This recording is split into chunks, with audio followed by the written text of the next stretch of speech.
Here is that we still haven't heard, unfortunately, from our own finance minister. Globally, we've seen a lot of economies try to give out as much as possible when it comes to just these small elements, these small integers that are certainly needed when it comes to South Africa and the growth levels we certainly need. But to spike that growth level, well, we certainly are finding that we need a stimulus package. Now, how do we get that if we don't have the money? Well, government certainly doesn't have to pick within itself, but can pick from the IMF. Let's take a look at some of the graphs now. IMF has decided to pick up when it comes to just how much it's willing to offer. But in terms of COVID-19 cases on the local front, we saw that number spike up to 2,173. And just in case you wanted to find out more about flattening the curve, unfortunately, South Africa, this does not cut it as yet. We need to take care a whole lot more. We need to be able to inform. We need to be able to give a whole lot more information so that begins to peel off. We thought at this stage perhaps we'd get somewhere, but unfortunately we aren't. Hopefully when we ramp up that testing, it does mean we get a whole lot more clarification to the numbers and how much more people can certainly be helped at that point. So what happens as well with deaths? That number is still standing at 25, so this is where we sit for now.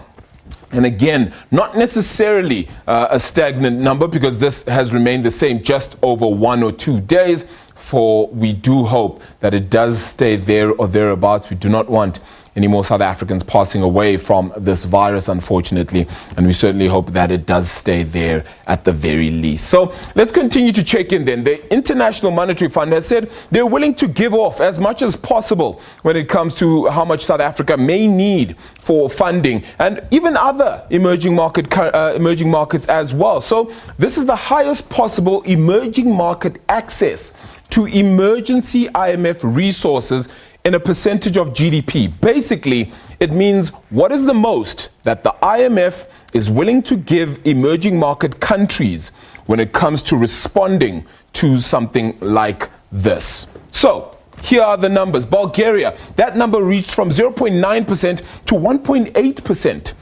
Ukraine going from 0.9% also to around 1.8%. Hungary having gone from 0.8% to 1.6% as a percent of GDP. So if you take a look at South Africa there, we went from around 0.7% odd to around 1.3%. What does that mean? They're willing to give us a maximum of around 61 billion rand for our own needs. And these are loans that aren't necessarily the same as every other loan. This is a crisis-ridden loan, so the terms are actually a whole lot more favorable. The question becomes, why has government not picked up on this when the IMF has continually, in the green, given a whole lot more money to economies to be able to pick out from and help themselves in a situation like this? Yes, we can tell that there must be an inundated nature when it comes to who has asked and the backlog and paperwork for the IMF to then continue to do this. But why is it that we haven't heard a word except for we will ask, we will think about it? We've heard possibly just once from our National Treasury with regards to this funding crisis. And they've said, well, we will look into who we can borrow money from. What we know for sure is that the BRICS New Development Bank will certainly offer South Africa around $1 billion, which equates to just over 18 billion rand at present. But why not the IMF? Why not this funding? Why not the funding we need to ramp up testing? If we are going to try to reach 36,000 tests per day, it means that government needs to hire more people to do those tests around the country. In order to pay those people, you could certainly use some of this money too to do so. Yes, our hospitals need more money in order to be able to help those people that are in need. Why not use this money as well?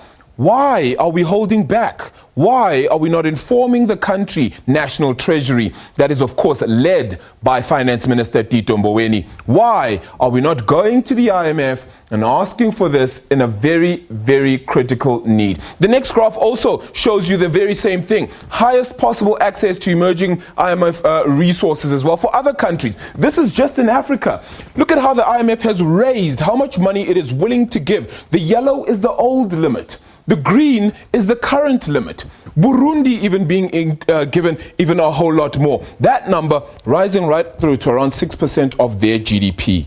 Look at that. South Sudan, that number had gone from around 5% to 9% of their GDP. They're increasing just how much all of these countries can take on.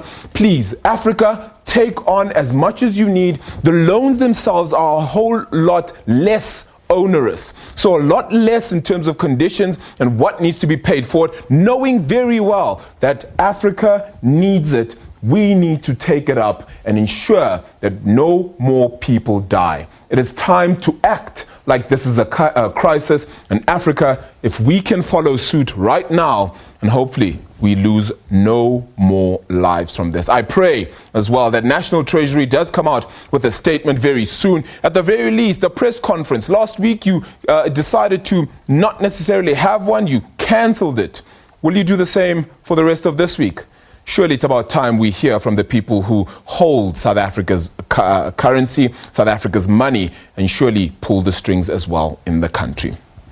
Now, the coronavirus pandemic has a negative impact on the global economy, with many governments locking down their countries in order to stop the spread of COVID-19. But that is not the only area that has been impacted by the virus, even trade. So let's talk about that impact of COVID-19 on international trade. Let's talk to Mxolisi Ngulube from the World Trade Organization, and he joins us on the line. Mxolisi, you've hopefully heard me lamenting and going a little bit hysterical when it comes to the funding needs we should be taking up when the loans are a whole lot less onerous.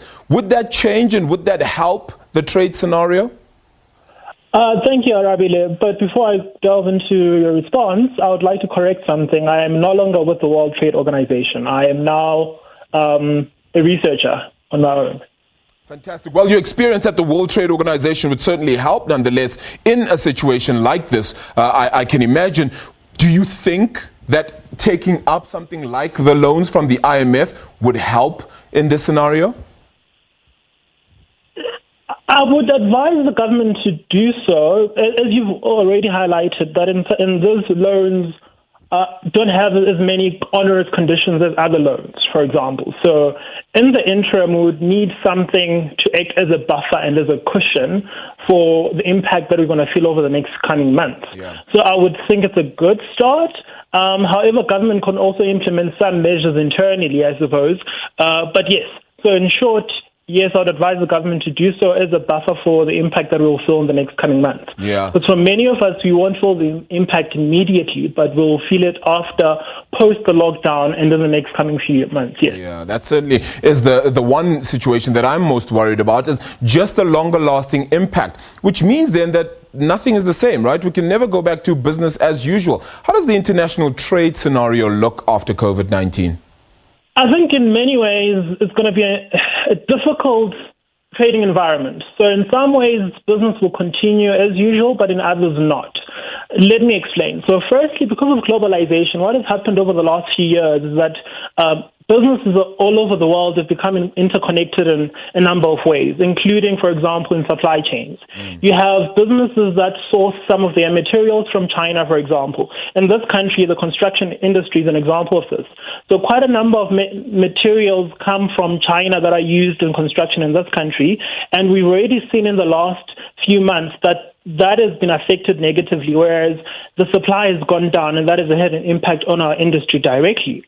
So in those businesses that rely heavily on value chains from other countries, they have no other choice but to continue relying on materials from China. And because they have no other choice but to rely on materials from China, their businesses will be negatively affected. There's no other way for this. However, there are strong economies, for example, the United States. We've already seen Trump, the president of the United States, talk about looking within. So by this, I mean, he's already said that post this virus, the United States will try to become a lot more self-reliant. Self-reliant and not necessarily rely on Asia and China for supplies. A classic example, for example, is the personal protective equipment.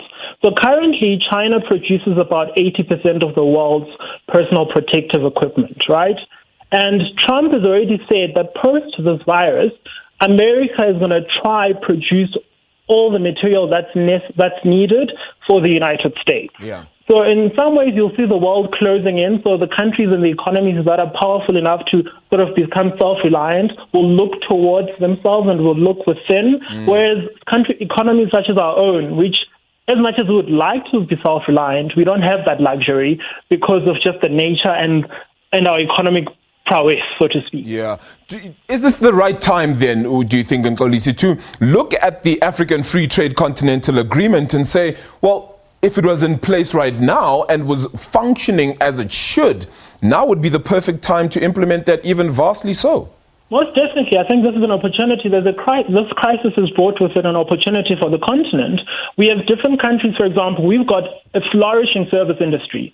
We've got one of the leading financial services, legal services, and different services that we offer and render to the continent, right? And different parts of the continent, for example, your DRCs, they produce cobalt and really important materials that are used in the production of phones. If the CFTA was alive and kicking in its full length, essentially what we would have right now would have a flourishing, would have businesses being given opportunities rather to then tap into those markets, to tap into digital trade, to tap into providing services for other African countries. Because it's easier for us, for example, to move amongst ourselves as a region than to do, for example, to go across the continent at this point in time with the lockdowns, with the travel restrictions, whereas we know cars, even right now, we know trucks are still going between South Africa and Zimbabwe to supply goods and services, to supply essential goods, for example. Yeah. Mxolisi, great talking to you, but I really hope we can discuss a whole lot more skills development. All of that post the pandemic is going to be quite critical because we need to be able to transfer the skills we learned, not just during this time, but afterwards. What happens with the way we're trading, the way we're able to learn? Mxolisi Ngulube is an international trade researcher and formerly with the World Trade Organization, giving us that synopsis, just that thought, that insight that we're going to need definitely after this pandemic does hopefully weather through beyond this time. So let's get back to some more news right after the short